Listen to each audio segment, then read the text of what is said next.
Hey everyone, well, it's Wealth Wednesday. The market's been pretty volatile lately, and I thought this might be a good opportunity to kind of explain, why wouldn't the market ever go to zero, right?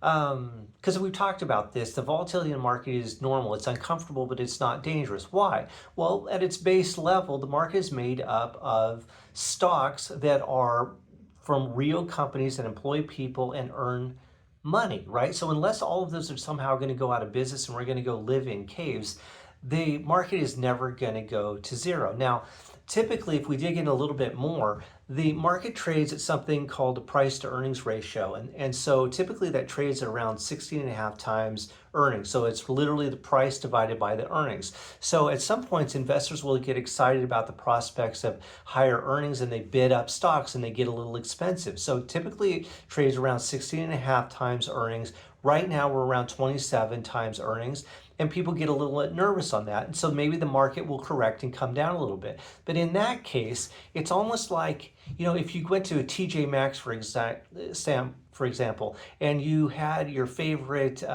item and you saw it was on sale, you would get excited and you would buy that. It's the same in the stock market, because what happens is when the market comes down low enough, then you've got other investors that are called contrarians. They jump in to buy the stocks and up they go again. So that's why the market will never go out of business, as it were. Now, having said that, can you lose money? Yeah, absolutely. But how do you do that?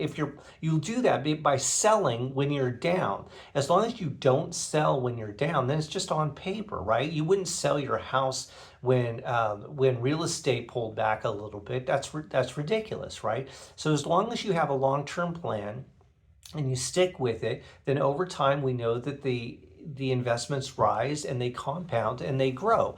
So look, you have to have a plan. I always say, like, if you don't have if you fail to have a plan, then you're planning to fail. If you need somebody to guide you, let me know. I'm here to guide your finances and elevate your wine. So feel free to reach out to me, but hopefully this helps to demystify things a little bit. All right. Till next week.